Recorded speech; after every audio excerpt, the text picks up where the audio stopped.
दोस्तों, बॉलीवुड में आए दिन जोड़ियां बनती रहती हैं और शादियां भी यहाँ पर होती रहती हैं। बॉलीवुड में जब कोई शादी होती है तो सबसे पहले ये कयास लगाए जाने लगते हैं कि ये शादी कितनी लंबी चलेगी, क्योंकि बॉलीवुड की जो शादियां होती हैं वो किसी न किसी खास मकसद की वजह से होती हैं। आम आदमी अगर शादी करेगा तो वो ये सोचकर शादी करेगा कि इसके साथ मुझे जिंदगी बितानी है और ये जो शादी है ये जिंदगी भर चलेगी। और आम भाषा में एक कहावत भी है कि शादी सोच समझकर करनी चाहिए, क्योंकि शादी सिर्फ एक बार होती है। लेकिन बॉलीवुड में ऐसा कुछ नहीं होता। यहाँ शादी सोच समझ के तो की जाती है, लेकिन जिंदगी भर चलाने के लिए नहीं की जाती। यहाँ शादियाँ अपना मकसद पूरा करने के लिए की जाती हैं और कई बार जो शादियाँ हैं वो कॉन्ट्रैक्ट बेस पर की जाती हैं। आमिर खान की दोनों शादियों के बारे में कहा जाता है कि उसकी दोनों शादियां कॉन्ट्रैक्ट मैरिज थीं, जिसमें 15-15 साल के लिए उनका एग्रीमेंट था। इनकी शादियां एक खास मकसद की वजह से होती हैं और कॉन्ट्रैक्ट बेस पर शादियां की जाती हैं। यही वजह है कि जब ये लोग डाइवोर्स लेते हैं तो हस्बैंड वाइफ इतने ज्यादा खुश होते हैं, इतने ज्यादा रिलैक्स होते हैं कि जैसे मुंह मांगी मुराद मिल गई हो। शादी के बाद भी पति पत्नी साथ में पार्टी करते हैं, रातें गुजारते हैं, एंजॉय करते हैं, हर काम करते हैं जो पहले कर रहे होते हैं। और ये लगता ही नहीं है कि किसी भी तरह से इन्हें इस बात का दुख है कि इनकी शादी टूट गई है। और ये ज्यादातर एक्टर्स के साथ होता है कि शादी तोड़ने के बाद भी ये लोग नॉर्मल रहते हैं बिल्कुल। वहीं अगर आम लोगों की शादियां टूटती हैं तो लड़की वाले लड़के के ऊपर 25 तरह के केस पहले कर देंगे। पुलिस केस, दहेज केस, घरेलू हिंसा केस, धमकी देने का केस, मार पिटाई का केस, ये केस वो केस। थाने, तहसील, कोर्ट कचहरी के साथ 2-4 लोगों के सर न फूट जाएं या 2-4 लोगों के हाथ पैर न टूट जाएं या 2-4, 10-5 पंचायतें न हो जाएं, तब तक शादी टूटती ही नहीं। और जब शादियां टूटती हैं तो फिर लड़का कहीं मरे, लड़की कहीं मरे, फिर वो दोनों एक दूसरे की शादी पूरी लाइफ में कभी शक्ल देखते हों। और ये जो लोग डाइवर्स करते हैं, साथ में पार्टी करते हैं, साथ में सोते हैं, साथ में एंजॉय करते हैं, जबकि रियल लाइफ में या बॉलीवुड से बाहर इस तरह की चीजें बहुत कम देखने को मिलती हैं। कम देखने का मतलब बहुत रेयरली इस तरह के केस मिलते हैं। गांव देहात में जो शादियां हैं वो तब टूटती हैं जब 2-4 लोगों के सर फूट जाएं, 2-4 लोग जेल चले जाएं। लेकिन शहरों में थोड़ा सा अलग होता है मैटर। शहरों में लड़ाई झगड़ा इतना नहीं होता जितना गांव देहात में होता है। तू मैं से ही मामला खत्म कर लिया जाता है। कोर्ट कचहरी होती है, लेकिन डाइवोर्स देने के बाद में शहरों में भी एक्स वाइफ और एक्स हस्बैंड एक दूसरे के साथ बहुत रेयरली ही संपर्क में रहते हैं। वो संपर्क में रहते ही नहीं। ये सब जो ड्रामा है वो यहीं पर होता है, यानी बॉलीवुड में ही होता है। यहाँ पहले से ही सब कुछ पता होता है कि आने वाले समय में क्या होने वाला है, क्या हम लोगों को करना है। वो पहले से ही सारी चीजें सेट होती हैं इनकी। बॉलीवुड में इस तरह की शादियां होती रहती हैं। कभी शादी होगी, कभी डाइवोर्स होगा, यानी इस तरह का ड्रामा बॉलीवुड में हमेशा चलता रहता है। हाल ही में किसी तरह की शादी हुई है रणबीर कपूर और आलिया भट्ट की। ये दोनों ही बॉलीवुड के प्राचीन खानदान से ताल्लुक रखते हैं। यही वजह है कि इनकी शादी की चर्चा होना लाजमी है।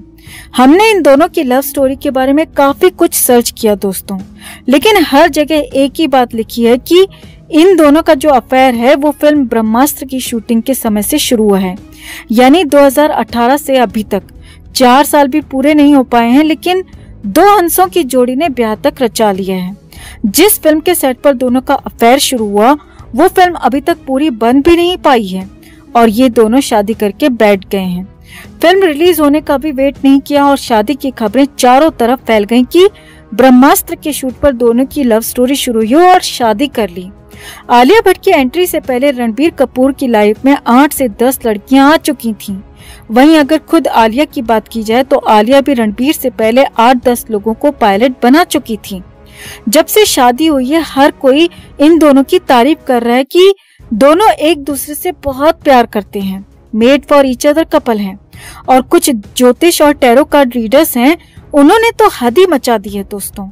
एक टैरो कार्ड रीडर बोल रही है कि ये दोनों एक दूसरे को 4 साल से डेट कर रहे हैं, तो एक दूसरे की अच्छी बुरी दोनों तरह की बातों को समझते हैं, तो इनकी शादी जिंदगी भर चलेगी। मतलब कुछ भी। आमिर खान और रीना दत्ता बचपन के दोस्त थे, एक दूसरे से प्यार करते थे, एक दूसरे के बारे में सब कुछ जानते थे, अच्छी और बुरी हर तरह की बातें। क्या उनकी शादी चली? ऋतिक रोशन सुजैन खान, 3 साल अफेयर रहा, क्या इनकी शादी चली? अरबाज खान मलाइका अरोरा, 4 साल से ज्यादा का अफेयर रहा इनका, क्या इनकी शादी चली? फरहान अख्तर और आधुना, इनका भी अफेयर 4 साल से लंबा चला, क्या इनकी शादी चली? और भी ऐसे बहुत सारे एग्जाम्पल्स हैं जिनके अफेयर्स 4-4, 5-5, 6-6 साल चले और जिनकी शादियां 2-2, 3-3 महीने भी नहीं चल पाई। कोई 4-6 साल अफेयर करके शादी कर रहा है तो ये कोई श्योरिटी नहीं है कि ये शादी चलेगी ही। रणबीर कपूर और आलिया दोनों ही दिल पे कबूतर कबूतरी हैं और ये कभी भी सुधरने वाले नहीं हैं। आने वाले समय में ऐसा हो ही नहीं सकता है कि इनके बीच में डिफरेंसेस ना आए। ये दोनों कभी भी एक दूसरे के साथ लॉयल रह ही नहीं सकते हैं क्योंकि ईमानदारी इनके खून में है ही नहीं। कपूर खानदान और भट्ट परिवार प्राचीन काल से ही अपनी अय्याशी के लिए जाने जाते हैं। रणबीर कपूर के दादा राज कपूर की बात तो छोड़िए, राज कपूर के जो फादर थे पृथ्वीराज कपूर, वो भी इंडियन सिनेमा में ठरकी लोगों में गिने जाते हैं। इधर भट्ट परिवार तो कपूर खानदान से भी 4 कदम आगे है। आलिया भट्ट के जो दादा थे नाना भाई भट्ट, वो पृथ्वीराज कपूर के समय के फिल्म मेकर थे और उन्होंने 1915 से 20 में 2 शादियां की थी। खुद आलिया भट्ट का जो पप्पा है महेश भट्ट, उसने भी 2 शादियां कर रखी हैं और ये बंदा अय्याश और ठरकी तो इतना बड़ा है कि अगर ये इंसान किसी गांव देहात में जन्म लेता और वहां पर रहता तो गांव के जो लोग हैं वो अपनी अपनी भैंस और बकरियों को भी कमरे में बंद कर देते। अपनी सगी बेटी तक को इस बंदे ने नहीं छोड़ा, तो इसकी ठरक की गहराई को आप आसानी से नाप भी नहीं सकते हैं दोस्तों। आलिया की जिज्जी है पूजा भट्ट, उसकी भी शादी हुई और शादी टूट गई। इसका एक भाई है राहुल भट्ट, वो खुद आज तक रंडवा घूम रहा है। आलिया के परिवार में और भी कई सारे लोग हैं जिनकी शादियां नहीं चली हैं, लेकिन हम सिर्फ उन्हीं के नाम ले रहे हैं जो डायरेक्ट इसके रिलेशन में आते हैं। यानी भट्ट परिवार अय्याश लोगों से भरा पड़ा है और कोई भी अपने अपने पार्टनर के साथ कभी भी ईमानदार रहा ही नहीं। लेकिन ऐसा भी नहीं है कि बाप दादा पहाड़ नहीं चढ़े तो औलाद भी पहाड़ नहीं चढ़ सकती है। लेकिन कहते हैं कि पूत के पांव पालने में दिखाई देते हैं। आलिया और रणबीर का अभी तक का ऐसा रिकॉर्ड रहा है कि ये दोनों एक दूसरे के साथ लंबे समय तक नहीं चल सकते हैं और ना तो आलिया सुधर सकती है और ना ही रणबीर कपूर। लेकिन इसमें कुछ चीजें हैं जो सही हो सकती हैं। अगर आलिया फिल्मों से संन्यास ले लेती है और एक हाउसवाइफ बन जाती है तो इसकी जो अय्याशी के किस्से हैं वो मीडिया में आने बंद हो जाएंगी और वो लो प्रोफाइल रहकर होटल खेल सकती है, क्योंकि बिना होटल खेले तो ये दोनों रह ही नहीं पाएंगे दोस्तों। आलिया और रणबीर की शादी कितनी चलेगी ये प्रेडिक्शन करना तो मुश्किल है, लेकिन शादी बहुत ज्यादा लंबी तो बिल्कुल नहीं चलेगी। और हम ये इसलिए नहीं बोल रहे हैं कि ये दोनों अय्याश परिवार से बिलोंग करते हैं या ये खुद भी ठरकी हैं, बल्कि हमारा ऐसे कहने के पीछे और भी कई सारे कारण हैं। इन दोनों का अफेयर स्टार्ट हुआ फिल्म ब्रह्मास्त्र के समय और जब जब इन दोनों की खबरें मीडिया में आती तब तब इनकी फिल्म ब्रह्मास्त्र की भी खूब चर्चा होती थी। यानी कि फ्री में फिल्म का प्रमोशन भी होता रहा था और ये दोनों मीडिया की सुर्खियां भी बने हुए थे। रणबीर के पहले के जितने भी अफेयर्स हुए थे, रणबीर ने कभी भी उनको मीडिया में एक्सेप्ट किया ही नहीं और मीडिया में एक्सेप्ट किया भी था तो कई सालों के बाद या ब्रेकअप होने के बाद। यानी रणबीर इतनी आसानी से अपने अफेयर्स को मीडिया में स्वीकार कभी करता ही नहीं था। ऐसा ही हाल आलिया भट्ट का भी था। आलिया भट्ट का इससे पहले वरुण धवन, सिद्धार्थ मल्होत्रा, रणवीर सिंह या इनके अलावा जो भी पापी भागीदार बने, किसी के साथ भी आलिया ने अपने अफेयर को स्वीकार नहीं किया।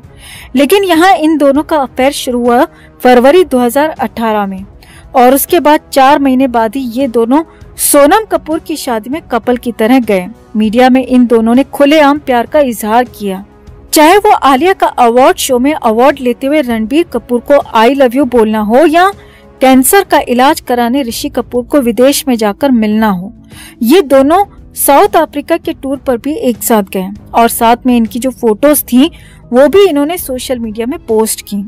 कहने का मतलब ये है कि इन दोनों ने कभी भी अपने रिश्ते को छिपाया नहीं, बल्कि खुद चाहते थे कि इनकी बातें मीडिया में आए और इनकी चर्चा हो, और इनकी चर्चा के साथ साथ इनकी फिल्म की भी चर्चा हो।